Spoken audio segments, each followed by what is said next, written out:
Assalamualaikum warahmatullahi wabarakatuh. Pada video kali ini, kita akan belajar mengenai bioteknologi dan pengaplikasiannya pada berbagai bidang. Adapun tujuan pembelajaran kita pada video ini yaitu untuk mengetahui bagaimana pengaplikasian bioteknologi dalam berbagai bidang. Bioteknologi memberikan harapan baru pada umat manusia dalam menghadapi permasalahan global seperti kesenjangan antara ketersediaan pangan dengan pertambahan populasi penduduk dunia dan penurunan kualitas lingkungan yang berimplikasi luas terhadap kualitas hidup manusia secara keseluruhan. Penelitian-penelitian bioteknologi intens dilakukan pada berbagai bidang di banyak negara. Nah, maka dari itu, mari kita lihat bagaimana pengaplikasian bioteknologi dalam berbagai bidang yang sudah diteliti. Yang pertama, bioteknologi tanaman dan pangan. Yang pertama yaitu ada tanaman transgenik. Tanaman transgenik diperoleh dengan menyisipkan gen-gen tertentu baik berasal dari tanaman, hewan, atau mikroorganisme ke dalam tanaman. Adanya gen baru yang disisipkan akan merubah sifat tanaman sesuai yang diinginkan atau memberikan kemampuan pada tanaman untuk memproduksi substansi baru yang diperlukan untuk tanaman itu sendiri. Dengan teknik ini diperoleh tanaman yang mempunyai sifat baru seperti tahan hama dan tahan penyakit untuk menghasilkan bibit-bibit yang unggul. Adapun contoh dari dari tanaman transgenik ini yaitu ada beras yang mengandung vitamin A dan tanaman yang menghasilkan protein asing baik untuk nutrien maupun obat. Kemudian yang kedua ada pemanfaatan enzim untuk pangan. Pemanfaatan enzim ini digunakan dalam proses pembuatan keju, tempe, tape, anggur, roti, pengempuk daging, dan masih banyak produk-produk lainnya. Merupakan bukti nyata pemanfaatan enzim yang sudah dikenal cukup lama. Selain itu, enzim juga dapat digunakan sebagai pengempuk termostabil. Enzim yang digunakan juga aman pada makanan. Secara umum, enzim telah dikonsumsi manusia secara murni tidak merupakan bahan yang beracun.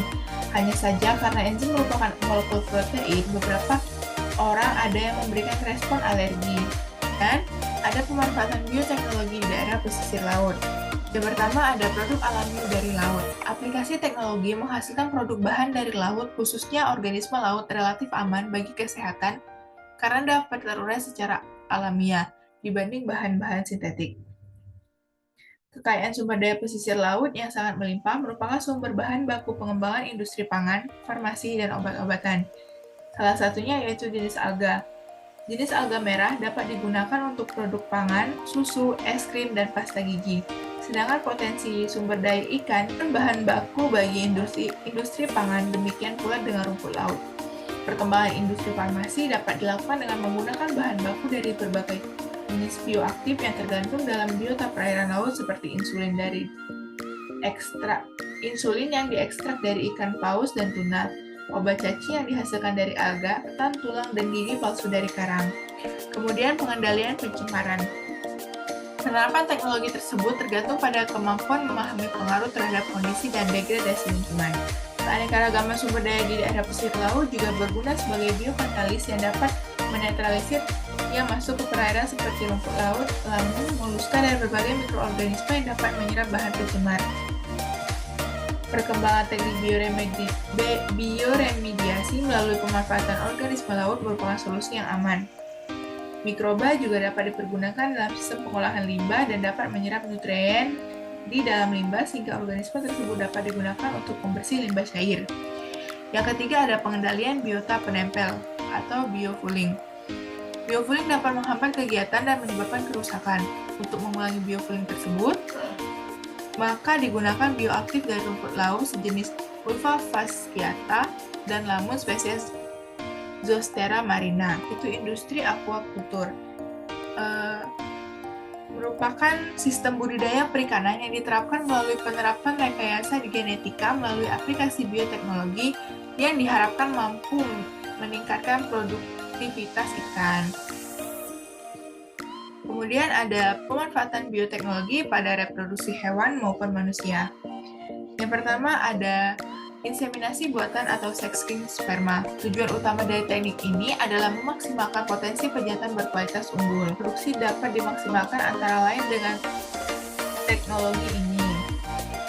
Sperma dari satu pejantan berkualitas unggul dapat digunakan untuk beberapa ratus bahkan ribuan betina meskipun sperma yang harus dikirim ke suatu tempat yang jauh.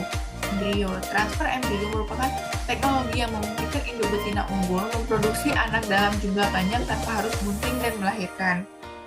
Maaf, maksudnya hamil dan melahirkan.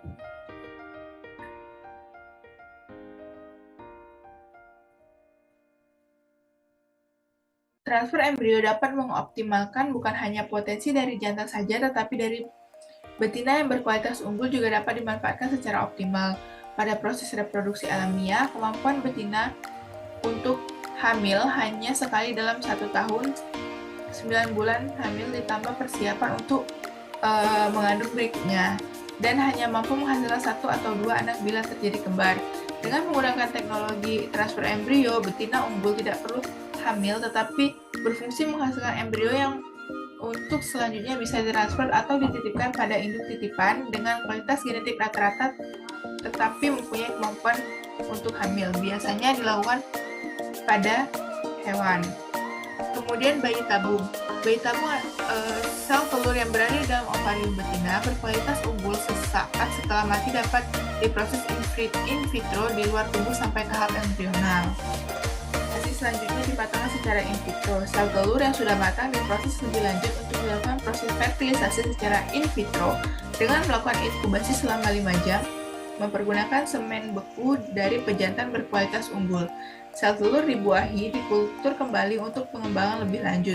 Pada akhirnya, embrio yang diperoleh akan dipanen dan dipindahkan ke rahim induk dan dibiarkan untuk tumbuh sampai akhir. Bayi tabung tidak hanya dapat dilakukan pada hewan, namun juga bisa dilakukan pada manusia. Kemudian ada kriopreservasi embrio. Kriopreservasi merupakan suatu proses penghentian sementara kegiatan metabolisme sel tanpa mematikan sel di mana proses hidup dapat berlanjut setelah kriopreservasi dihentikan. Ada hewan transgenik. Pemanfaatan teknologi transgenik memungkinkan diperolehnya ternak dengan karakteristik unggul. Untuk memproduksi gen-gen fungsional ke dalam hewan dapat menjadi alat berharga untuk memecahkan proses dan sistem biologi yang kompleks. Transgenik dapat mengatasi kekurangan praktek pembiakan satwa secara klasik yang membutuhkan waktu untuk modifikasi genetik. Ada cloning. Cloning adalah upaya multiplikasi hewan secara aseksual yang menghasilkan turunan-turunan dengan komposisi genetik yang identik. Contohnya yaitu cloning kuda dan sapi. Kemajuan teknologi ini berlangsung cepat, tetapi prosedur kerja membutuhkan teknik yang rumit dan efisiensi masih rendah. Untuk saat ini, cloning belum terbukti mampu menghasilkan ternak dalam jumlah yang ekonomis. Sampai jumpa di video berikutnya. Dadah!